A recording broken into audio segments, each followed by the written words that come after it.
Good morning, everyone. Thank you for joining us. We know you have plenty of options for your morning webinar and content.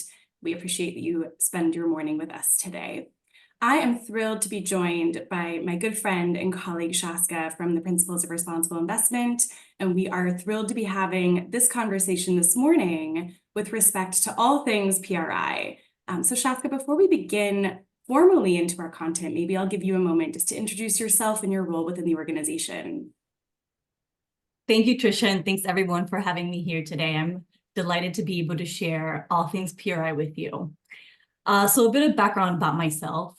I joined the PRI in January of 2020 as part of what we call the Responsible Investment Ecosystem Team, which is the signatory-facing team of the PRI, helping signatories throughout their sustainability journey.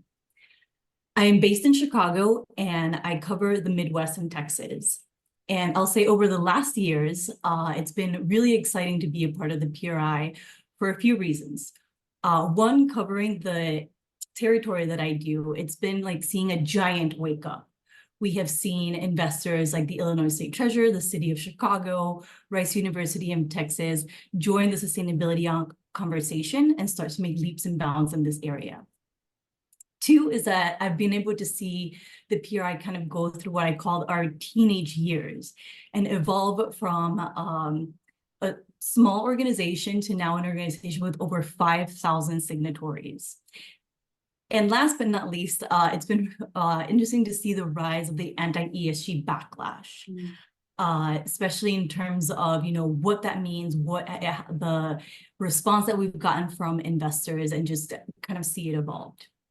And really quickly, prior to PRI, I was with Goldman Sachs Asset Management, working with their alternative funds. And prior to that, a Christian Brother Investment Services, otherwise known as CBIS, which is where I came across sustainability and started my ESG journey. Shaska, thank you so much for being here and for sharing your wealth of information with us over the course of this conversation. For those of you who are dialed in who I haven't had the opportunity to meet, my name is Trysha. I serve as the Managing Director and Head of ESG Strategy at Silver Regulatory Associates. It is my absolute pleasure to lead the ESG team and to work with many of our clients on PRI reporting and many other initiatives that the organization puts forth. The order of content for today will cover a number of frequently asked questions that our team is receiving from both friends, colleagues, and clients related to the 2024 reporting session. We'll also cover some upcoming PRI initiatives that are all really unique and unusual and exciting, and we're excited to see how the PRI is growing in these sort of different and intricate areas. And again, thanks to Shaska for shedding some light from the organization on these areas that we'll focus on. And then we'll also share some favorite resources, things that you may never have known that the PRI puts forth and how you might interact with them. So without further ado, we'll start on the FAQ pieces. Shaska, as you know, through our conversations over the years, our team receives numerous questions from our clients as we manage the reporting process, whether it is questions that need to be directed to yourself, whether it's questions that need to go to the reporting and assessments team. And this year is no exception.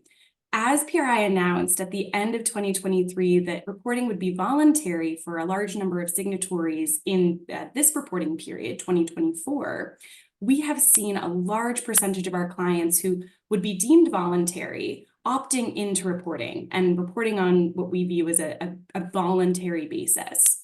We also have clients who are mandatory to report and don't have that same sort of voluntary nature to 2024's reporting cycle. But as we think about this opt-in nature, where we have voluntary reporters in this year opting in, then a really interesting question we've received is whether or not PRI will treat a voluntary reporter's overall submission as voluntary, whether or not you'll have the opportunity to keep your responses private in the 2024 reporting cycle. Would love your views on how the reporting and assessments team is seeing this, how PRI is treating this year for managers who are, quote, opting in. Thanks, Trysha. That is an interesting question.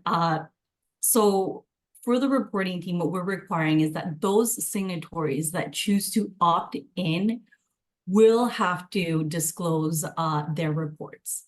Of course, unless they're in their grace year or their voluntary year, in which they will be able to choose whether or not to disclose. But again, if you are opting in, your report will be made publicly available. This is extremely helpful. Thank you for the detail here. I think we see this question or hear this question rather a handful of times per week as we get closer and closer to the reporting period. And for those of you who are dialed in who will also be reporting this year, this is just a flash reminder that the reporting window opens in just a couple of weeks here on May 2nd. So great to know as we prepare for reporting what the obligations are and how the data will be treated.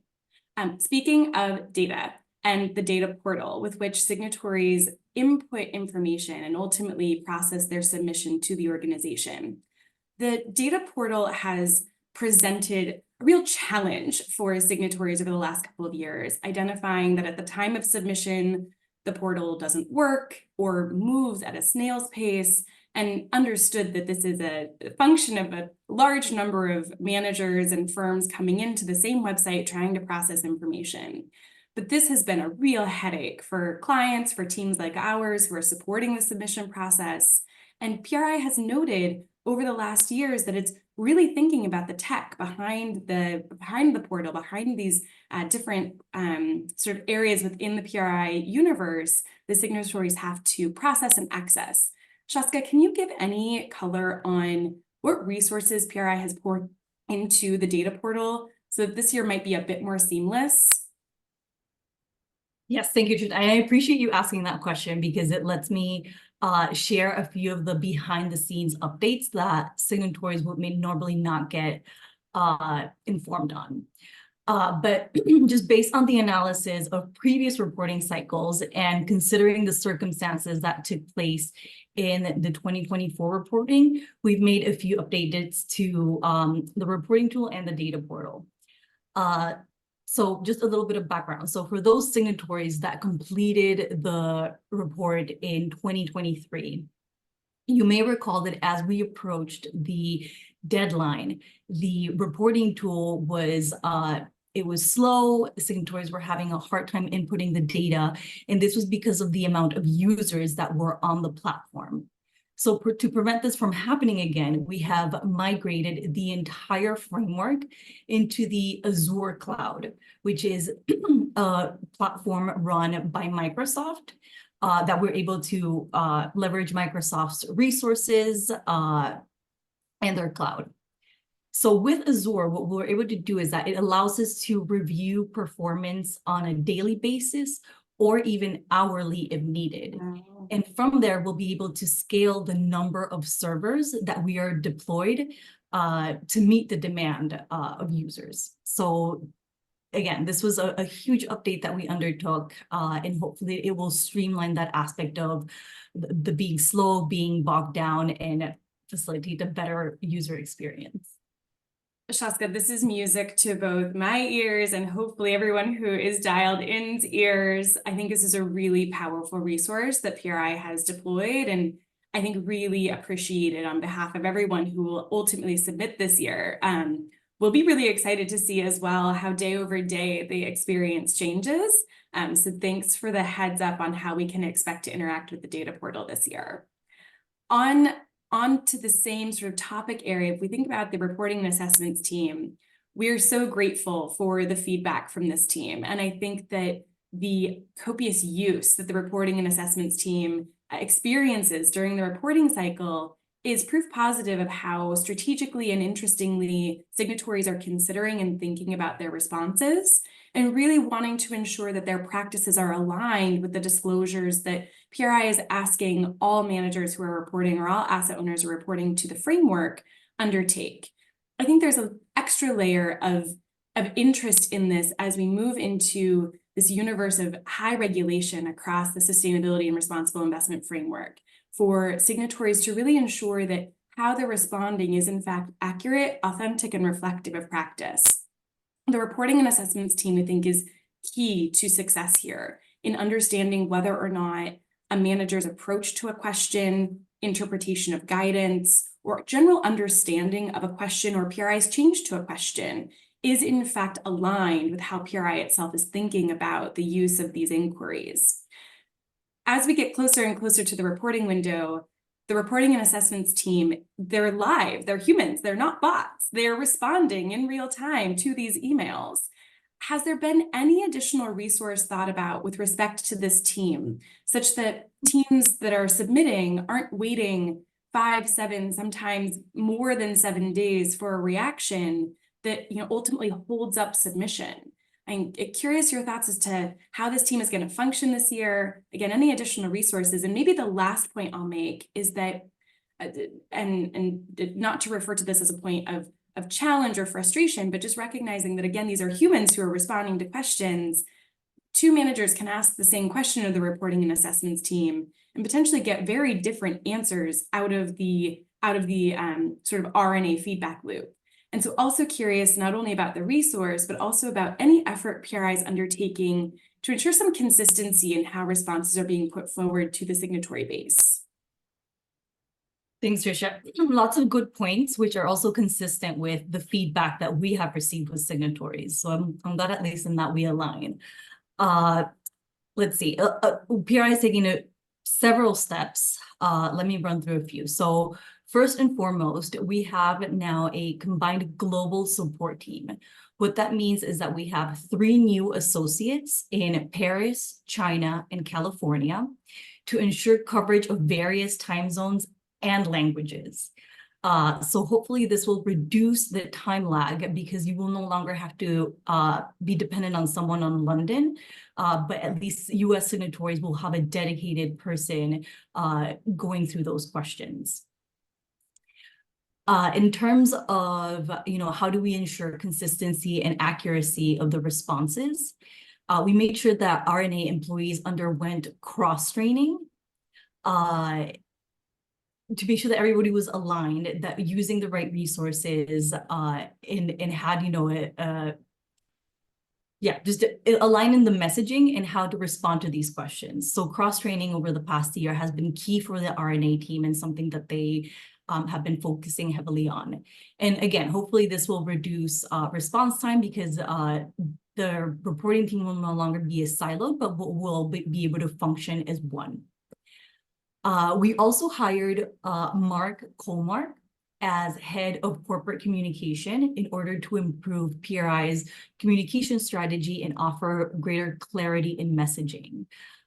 This was something that signatories, wanted us from last year, more clarity in messaging, more update, live reports in terms of how the reporting cycle was going. So hopefully Mark will be able to, you'll notice a change now that he's here. And I'll give you a little sneak peek to what we have for the 2025 reporting cycle, which is that the reporting team is implementing a new ticketing system to be able to manage these queries. Now, this is not something that we wanted to introduce during this reporting cycle because we didn't want to bog down the RNA team with a bunch of new processes that they would have to learn. But again, we continue to think not just about this reporting cycle, but the one coming next and how we're going to continue to improve on the feedback that we have received. Shaska, this is like good news Wednesday as it relates to PRI signatories listening in and how they can think about additional resources deployed for this year's reporting period. I really appreciate the effort that's been had. And also, if you are listening in and you haven't taken advantage of the reporting and assessments team as you think through your responses, as you think through PRI's guidance, I can't speak highly enough of this team. Though small, very mighty, and happy to see them gathering some new headcount, gathering some new resources around their own internal efforts. So really can't speak highly enough about that team and encourage you to utilize it as you work through your 2024 responses. The last thing I would share on or with respect to this area is that we've really appreciated here at Silver PRI's effort to clarify questions on an ongoing basis within the reporting framework. We've noticed that from 2022 to 2023, it was a lot easier to interpret what it was that PRI was getting at. And even the language changes that PRI has put forth in 2024, using the logic guide as the map there, then really appreciating how PRI is clearly understanding PRI feedback across some of the expansive language it's using when asking questions, thinking about any type of practice or any type of process, and not being quite so siloed or specific in language that really allows signatories to think expansively. And I would call this out because as these questions change and as this language shifts, it also means that we need to reinterpret and rethink what this means for the underlying manager and its disclosures. Back to our friends on the reporting team, I expect that we'll be utilizing them rapidly and frequently in the coming couple of months. So we've been chatting about resources available and how to go about 2024 reporting, but we know that there are many firms who will not have the obligation to report. PRI undertook a signatory by signatory communication item earlier this year and sent individualized emails suggesting or indicating whether or not your reporting effort would be voluntary or mandatory. In the time since those emails have gone out, I've had a number of clients share with us that they didn't receive this communication, they don't know what their reporting status is, or they've gotten some mixed messages about they opted into reporting in 2023, though it was a voluntary year. But given the unique point in time where they became a signatory, 2024 is also deemed a grace period, and so they are technically deemed voluntary for 2024. From your vantage point, if a signatory doesn't know what its status is, what is the best way to communicate with PRI to understand what they're required to do and how PRI is viewing them? For the benefit of the audience, I'll quickly summarize the reporting requirements and then I'll answer your question. Thanks, Shaska. Of course. So reporting is voluntary for all signatories that reported publicly in 2023 and for those that are in their grace or voluntary period. It is mandatory for those signatories that did not meet the minimum requirements, who joined in the last 2 years but did not complete their report voluntarily in 2023, or only completed it privately. And how you can check if you completed your report privately or publicly is to review go to indicator 0031, so organizational overview module, indicator 31. And there you will see if you ticked public or private.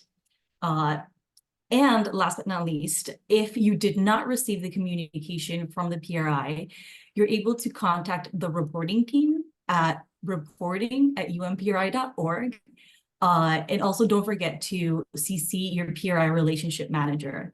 As you may know, every signatory is assigned a relationship manager, so myself or my colleagues, and we're more than happy to step in and help you out and assist you in any way that we can. Shaska, thanks for that. And for anyone listening who doesn't know about the content teams that PRI has, we'll cover that in one of the upcoming sections of this discussion. And if you don't know who your relationship manager is or don't know how to get a hold of them, we're very happy to help you in the conclusion of this conversation. Shaska, thanks for that. As we think about PRI's evolution as an organization and its mandate really to think about the evolution and assistance in signatories improving on and evolving their responsible investment practices. One of the main ways that PRI signatories experience this is in the question types that PRI adds into the reporting modules. We've seen questions that have started out as consultations, questions that PRI has asked the signatory base about, irrespective of reporting effort. And then depending on the outcome of those consultations, we might start to see some voluntary questions show up in the reporting modules themselves.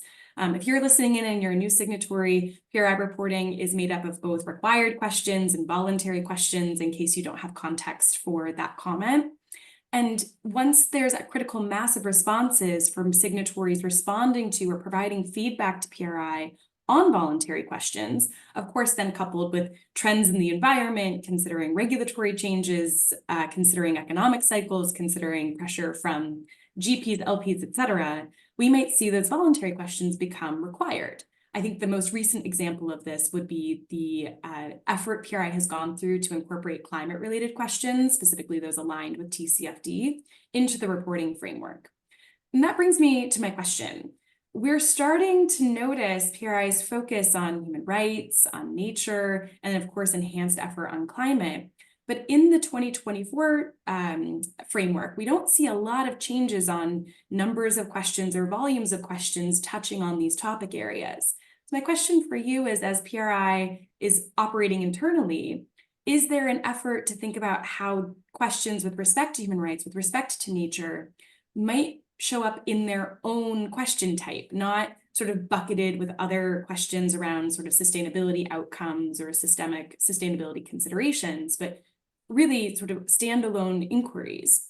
Just curious if you have any feedback you can share with how PRI is thinking about these really interesting topics, but topics nonetheless that are certainly challenging for the client base we work with, and imagine for a large percentage of signatories as well. Thanks, Trysha. I'll answer this in a two-part way. First, in the sense that, confirming that the PRI report from 2023 to 2024 was largely unchanged. Around 90% of the questions are the same, with only 28 indicators having been amended.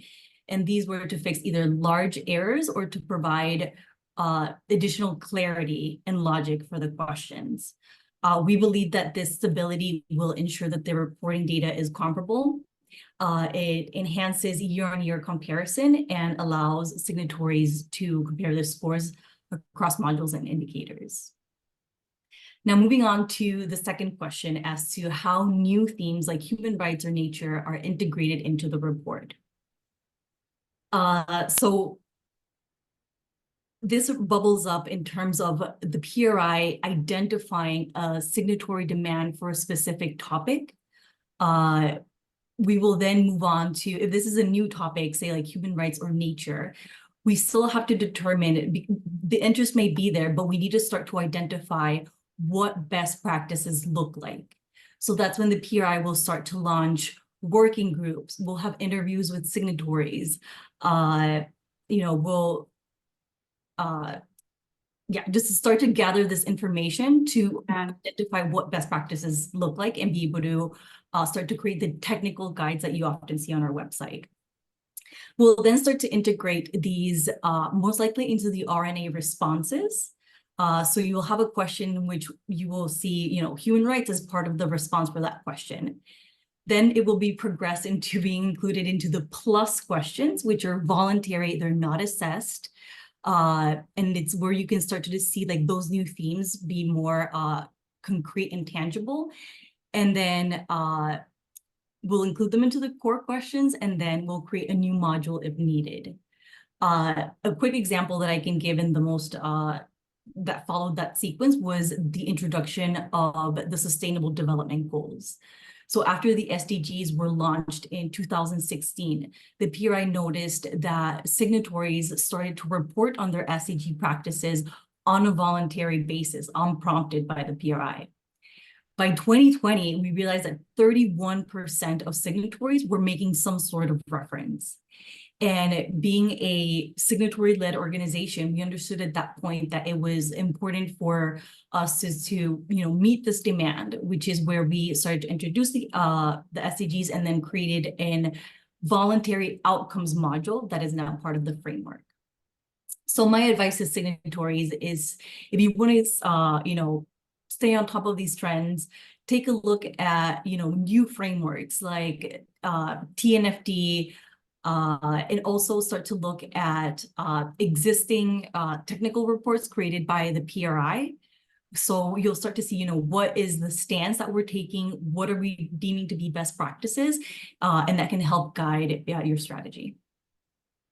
Fantastic, Shaska. And I can't say enough about, on the topic of the SDGs, PRI has some really excellent guidance on how it expects managers that are claiming either alignment or reporting to one of the SDG goals, has really great guidance on how you should consider doing that and what it can mean to stand up that type of reporting. So in the event you're intending to disclose that as part of the 2024 reporting cycle, but also encourage you to take a peek at that guidance as you go forward.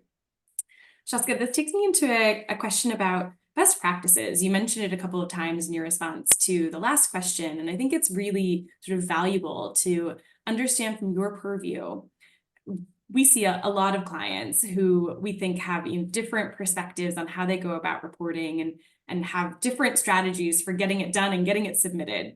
I'm going to lead this question with one comment, and then I'll turn it over to you. PRI has announced this really handy mechanism of this year's report. Well, responses from 2023 will autofill into 2024. And I would just use this as a moment of caution that you should not, any signatory should not autofill your responses and submit the thing. Really, really encourage you to go through these questions. Make sure they're still representative. Make sure you still have sign off for what it is you said. Make sure you're still doing the things that align with the disclosures you made a year ago. We've gotten this question a number of times. Can't I just autofill and submit? We really hope you don't do that. We imagine your compliance team at minimum will have some heartburn around this, but want to remind you that though Shaska indicated only 28 questions changed for 2024, there are still 28 questions that changed for 2024. So do take your time with it. That would be my sort of early stage into a best practice. But Shaska, from the view of the PRI, how do you start by thinking with signatories about how to tackle this framework? What do you see as successful? I think that folks dialed in are more interested to hear from you on this topic and how PRI provides guidance. Thanks, Trisha. And just a quick disclaimer, the tips and tricks that I'm going to give are based on my experience in the time of PRI. But maybe if you ask another relationship manager, they'll say something different. But I think it's pretty aligned with what I've talked to with my colleagues. I would say first and foremost, establish clear responsibilities and communication channels.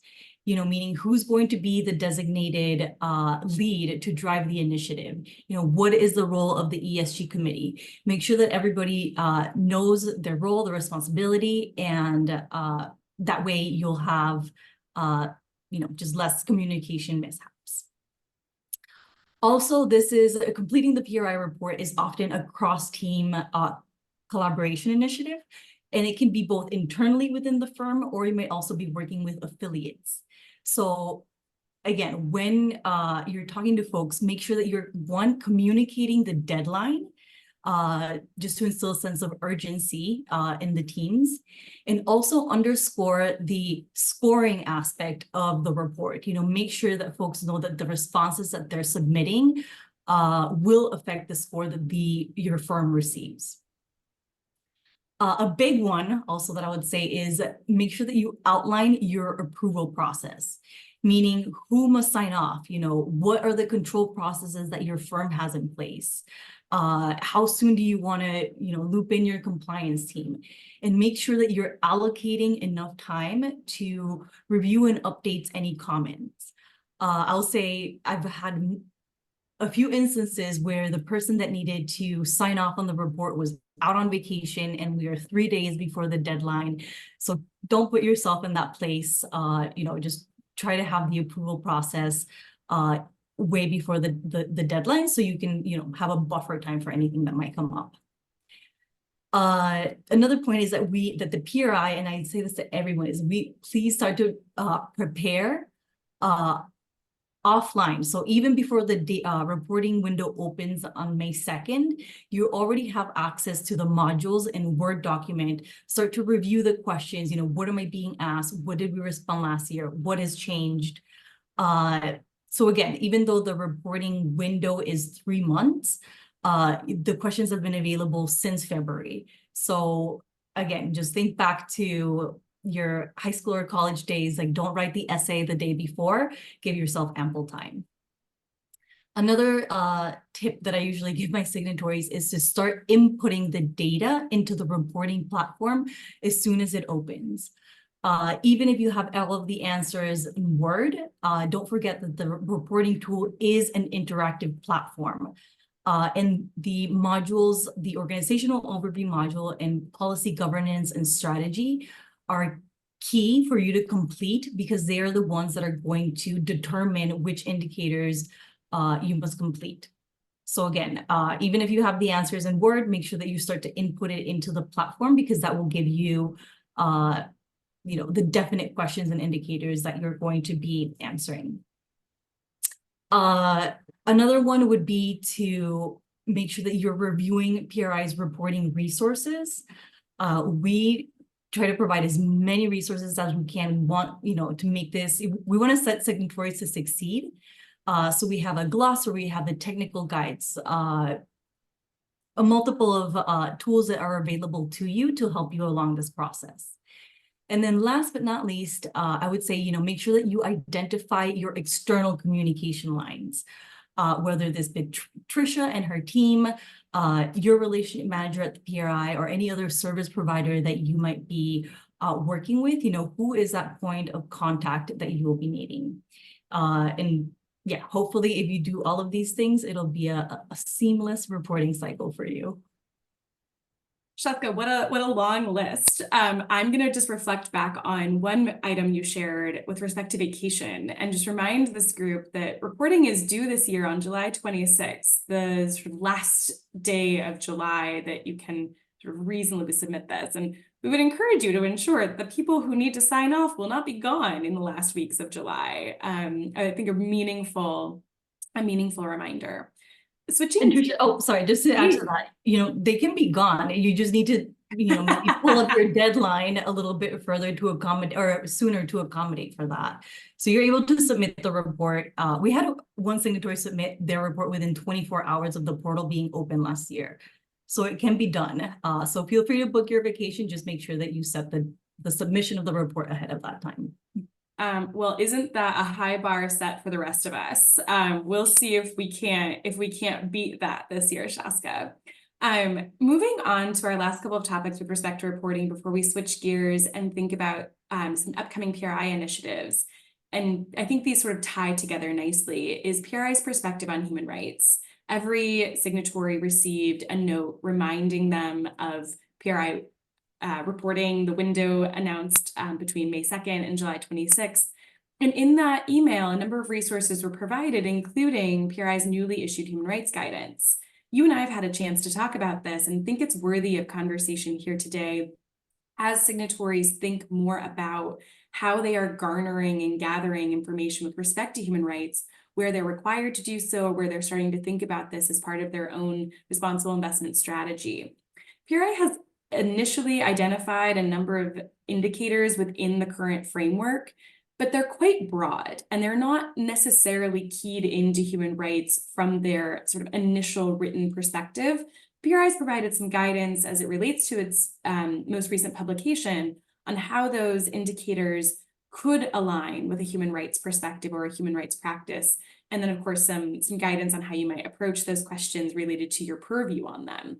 And I'm hoping that just very quickly, you could introduce who is making up the human rights team on PRI and who is leading this initiative. We know that PRI will sort of update and shift its focus on different topical areas, and these questions will become more specific over time. But who's leading this? Is this a new part of the team? Is this a new experience or exposure from an existing person? We'd love just to know who's behind this. Thanks, Trysha. I'll provide a little bit of background on PRI and our human rights pillar. So the PRI introduced human rights as one of its pillars in 2020. And since then, we have worked to elevate human rights or social issues to the same level as climate change. I'll say much like the evolution of the Sustainable Development Goals, there is a lag time between when a topic is deemed to be material to when best practices are identified. Part of this evolution is to socialize the issues the human rights issue in this case, amongst the investment community. And that's what PRI has been doing over the last few years. We have included or expanded our social issues work to include decent work, diversity, equity, and inclusion, and placing higher emphasis on the just transition. We also launched the Advanced Initiative in Barcelona in 2022. That's right. It was 2022. Yes, thank you. Which is the Advances of PRI led initiative where investors seek to progress human rights by engaging with 38 companies across the metal, minings, and renewable sector. And then we're also working with other standard setters like ISSB in calling them to prioritize corporate disclosure for standard human rights and social issues that are applicable across sectors, geographies, and business models. So I guess once we start to introduce human rights into the investment community, identify best practices, work with other standard setters, you're going to start to see these questions narrowed down and become more granular versus right now they're more broad in nature as we work to identify what a good strategy looks like. Now to your question on the human rights team. It's actually a pretty big team. There with 3 subcategories. The first is investor initiatives and stewardship. This is 3 lovely ladies led by Nabila Abo, who are working on leading the Advance initiative and also stewardship practices around human rights. We also have the technical guidance and resources team led by Nicola Hager. Sorry.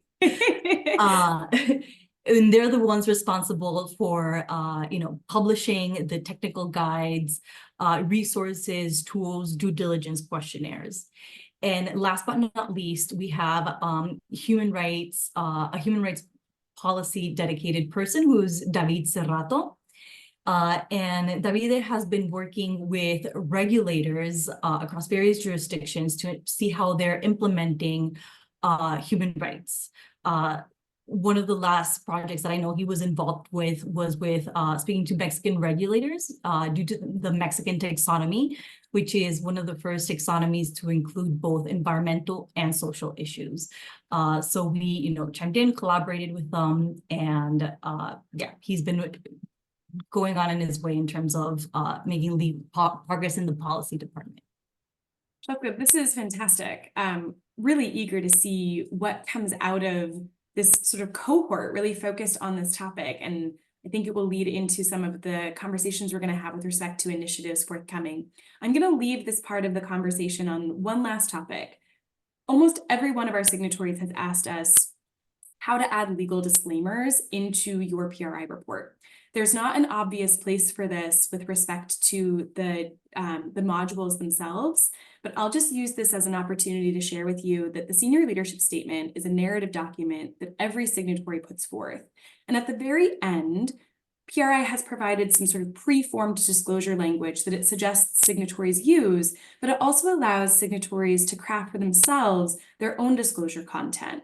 And to the extent you are considering adding disclosure language to your report this year, we'd really encourage you to utilize that senior leadership statement number 4 to add in your qualifiers, to add in your regular and routine compliance disclosures, or to point readers to your website or other area where those disclosures might be fully available. So I'll leave you with that because I think that's a really nice rounding out of our conversation on reporting.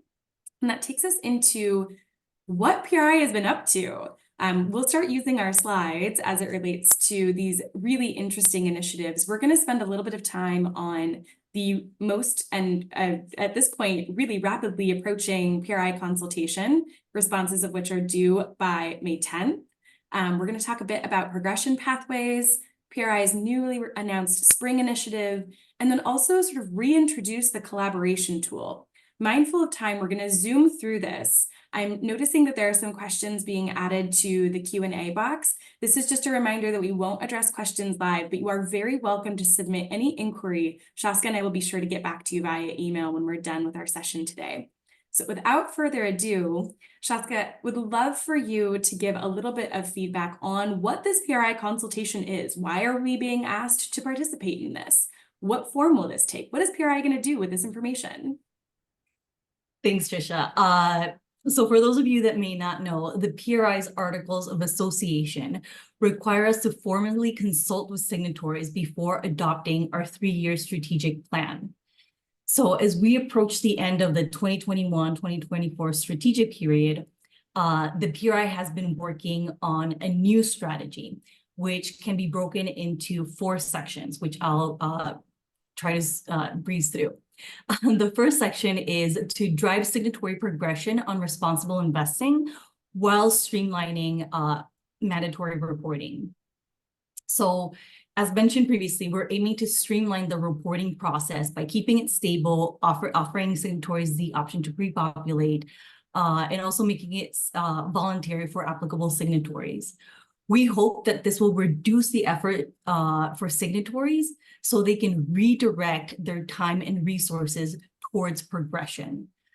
So we understand that, signatories receive their outputs, and then it's, there's, again, a lag time between when you identify what best practices look like, what's the low-hanging fruit. So just, again, focusing on advancing versus just reporting.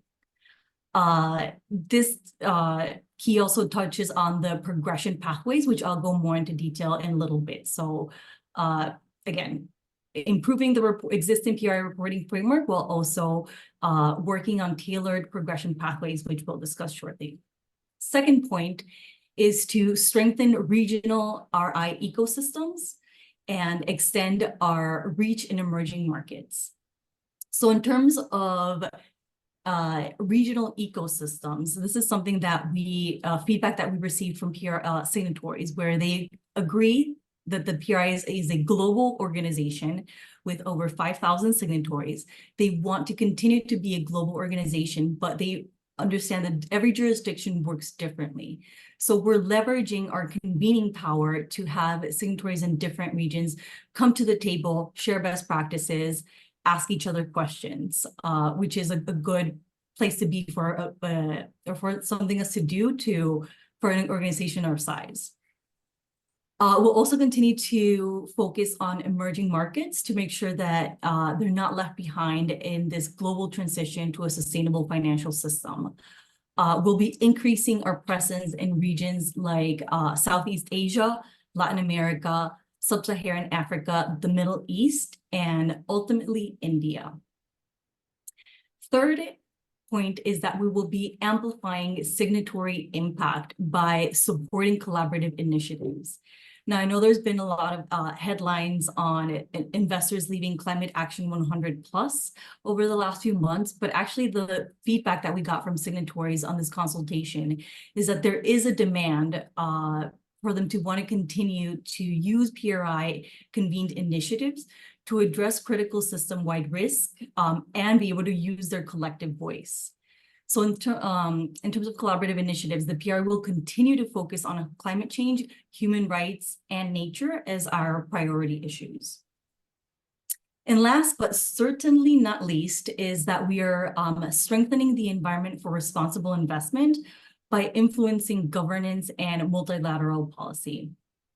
So while we recognize that the responsible investment ecosystem has matured rapidly over the last decade, we acknowledge that policy reform is still needed to harmonize and also reward leading responsible investment practices. I would say this is especially the case in countries like the US, where there's now new ambivalence or opposition to sustainability goals from political, regulatory, and or other financial markets. So as Trysha mentioned, the deadline to submit the report is May 10th. A unique link was sent to all main and secondary PRI contacts on March 25th. So check your inbox, check your spam for it. Friendly reminder that we are asking for one submission per organization. So please, make sure that you coordinate internally before submitting the report. And in terms of next steps, the board will be meeting on June 24th to review the feedback from the consultation and consider the implications of the strategy. We will be publishing a summary of the feedback from signatories from the formal response, alongside with the formal response from the board. And we'll also publish all of the responses, but without attributing any response to an individual signatory.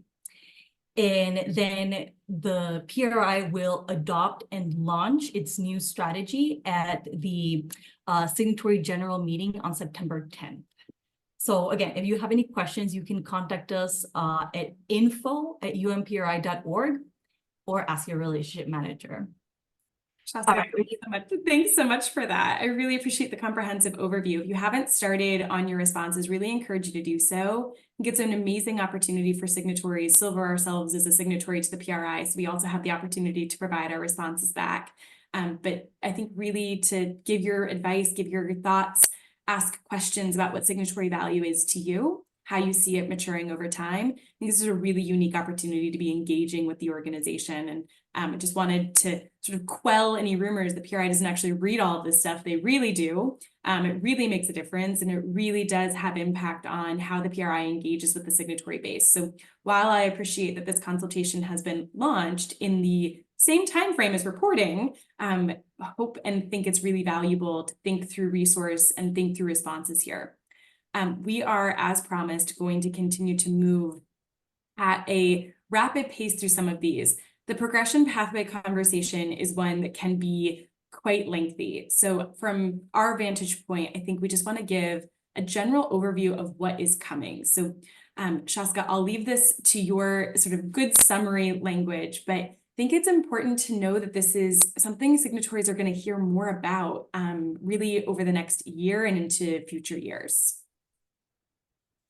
Definitely, you'll be hearing more about it. So as a result of the 2021 consultation, signatories communicated that given the diversity and size of our signatory base, the one-size-fits-all approach for reporting was no longer working.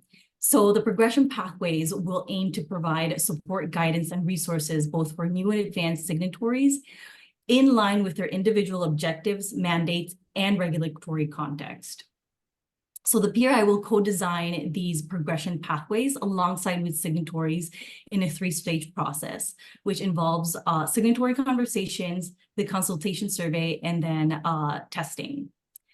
So during the conversation phase, which took place from October to December of 2023, we held numerous workshops and met with over 450 individuals to come about with 3 types of responsible investment objectives, which are going to be kind of the foundation of the pathways. The first pathway is going to be for signatories who solely incorporate ESG factors to enhance their long-term risk-adjusted returns. Second pathway is going to tackle the drivers of sustainability risk and then thus those signatories that are contributing to mitigate them. And last but not least, will be those signatories who want to create a positive real-world impact in and of itself. So in terms of next steps, from May to September, we're preparing our next phase, which will involve multiple rounds of testings and iterations and focus groups. We're looking for approximately 100 signatories. So if you do want to participate in these sessions, we sent an invitation through the April 9th newsletter.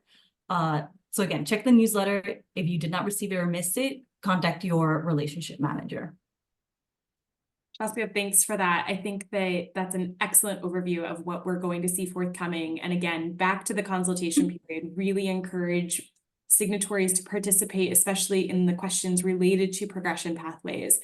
This is inevitably going to have a big impact on how we think about PRI going forward, reporting obligations, so on and so forth. So this is a really unique opportunity in time to read a bit more about it, understand what it means for you, and all of that wrapped in the qualification that PRI is still imagining what this is still building what this is. There's still ample opportunity to engage with the organization on how this will impact us. That takes us into PRI's newly announced initiative on spring, and was really delighted to see this initiative be launched, for it to take up space on the PRI website. This is really an amazing opportunity for managers and signatories in the organization to think about nature together. And it's really at this point a collaboration effort the PRI is putting forward and is still available for signatories to join in as participants. Shaska, maybe you can give us just a brief overview of the intent of spring and the good work that's gone behind it. Thanks, Trisha. Spring is also my favorite initiative, so I'm glad that you like it as well. So Spring provides an opportunity for signatories to engage with influential companies on their impacts and dependencies on the natural world. And this can be through their business operations, supply chains, or engagement with policymakers. So far, Spring is endorsed by 129 signatories, representing 9 trillion in assets under management. We're focusing on sectors that include food and agriculture, mineral mining, automotive, chemicals, and banks. And a few of the companies that you would see being engaged are Archer Daniels Midland, BMW, L'Oreal, and Grupo Santander. So as Trysha mentioned, the Spring Investor Working Group remains open to applications for either lead or co-lead. The application is due in April 19th. So if you haven't already, you still have a few more days. And if you have any questions, you can email the Spring team at spring@umpri.org with any questions. Thanks, Shaska. Looking forward to supporting our clients who are joining this as well, think through what their effort in Spring means. So appreciate your high-level feedback here. And lastly, on our sort of PRI initiatives, PRIs spent a lot of time revamping the collaboration platform. I'm always surprised when signatories that we work with don't know what the collaboration platform is, how to access it, what to do with it. Maybe you could answer those 3 questions. How do you access it? What's there? And what do you do with it? Sure. You can access the collaboration platform through the PRI website. And just to give you a bit of an overview, the collaboration platform is a unique forum which allows investors to pool their resources, share information, and enhance the enhance the influence of their own initiatives. As Trysha mentioned, we have worked on revamping the collaboration platform, making it more user-friendly. We're offering office hours for signatories who want to partake and make the best use out of it.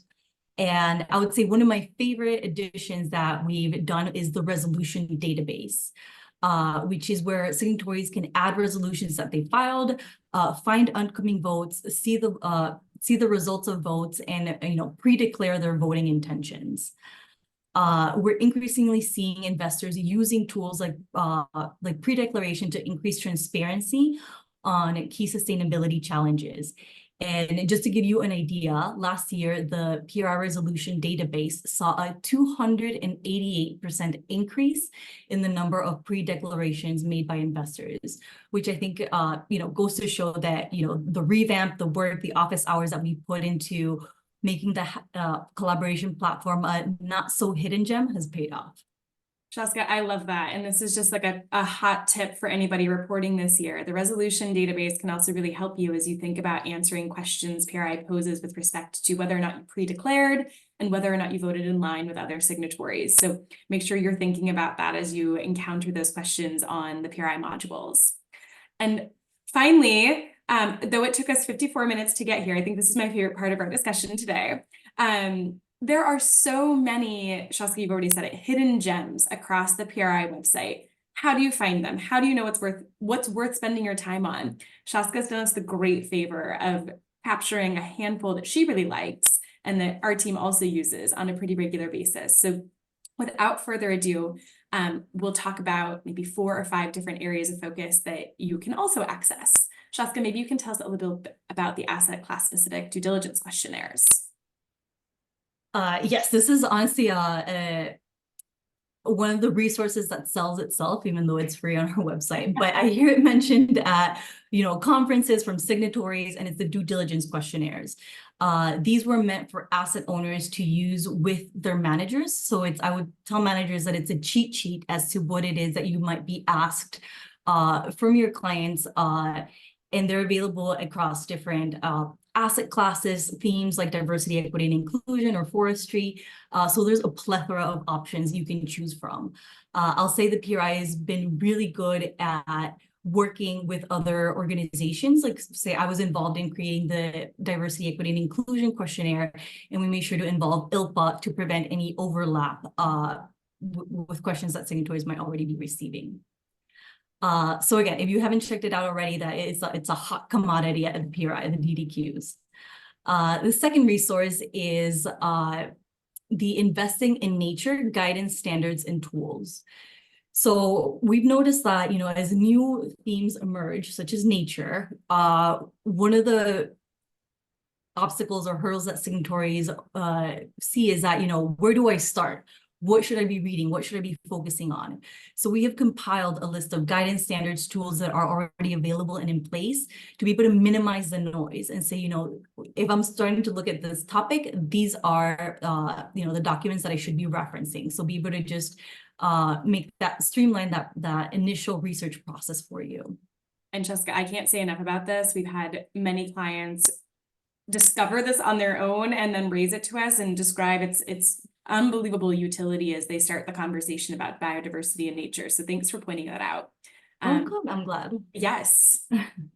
Another resource is our webinars on demand.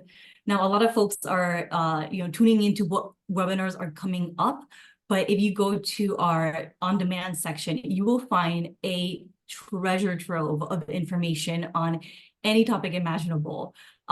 So if you're trying to educate more yourself and go deeper into a topic, don't forget to search there, because more likely than not, you're going to find something. I think sometimes when I have some spare time, I just hop over to see, what is PRI saying about a particular topic? Look, you're the best, Trisha. I appreciate you. I will say last but not least, make sure that you are utilizing the content teams and all of the PRI folks that are available at your disposal. Oftentimes folks rely solely on the website. Don't forget that there's dedicated subject matter experts that can help you through and work out any topic, like say TCFD, SDGs, human rights, that you can come up with. Don't try to recreate the wheel. Come to us. That's why you're a signatory, and we're here to help. And Shaska, let me just echo that back to you. If you are a signatory and you have not reached out to your relationship manager to get plugged into a part of the PRI where you have questions, you are doing yourself a disservice. I email Shaska all the time because I need to talk to one or more of these people. And Shaska, you've been so generous to make sure that we're able to connect directly to who we need. It's one of the most amazing benefits of being a signatory to this organization. And I think the other thing I would reflect is that these team members are so delighted to be contacted. So really do use this resource. If you haven't yet, I think it's a missed opportunity to let them go unused. And I'm just gonna shamelessly plug the Silver website. Our team has written numerous times on PRI, including our most recent guide to reporting for 2024. You're welcome to evaluate, look through. We welcome your feedback and comments on that. All of our content is also free and available to the public. Almost exactly on time, Shaska, I need to start by saying thank you to you. I can't thank you enough for your partnership over all of the years, for helping demystify parts of PRI that have seemed impossible to understand, for being willing to be a connector to the inside of the organization. I know you do this not only for me, but for all of the signatories for whom you serve as a relationship manager. So thank you for your time today. I wanted to also make sure that we didn't forget to talk about the U.S. Signatory Relations team and the contact capacity there. So outside of Shaska, you can also email the U.S. Signatory Relations team at ussr@unpri.org as a means to ensure that your inquiry into the PRI is getting to the team you need. So if Shaska's on vacation or your relationship manager is out of town, don't forget to utilize that resource. Our contact information is on the screen. For those of you who are dialed in, you can certainly easily get a hold of me. I'm happy to connect you to Shaska as you'd like. Don't forget that the reporting portal opens on May 2nd. Your reports are due by July 26th. Shaska, any last words? No, thank you so much, Trisha, for the opportunity. It's always a pleasure working with you. And look forward to seeing the response or the questions that came in and getting back to you with responses. Thanks, Shaska. Yes, that's an excellent point to land on. If you were kind to put a question into our Q&A, Shaska and I will get back to you in the coming weeks.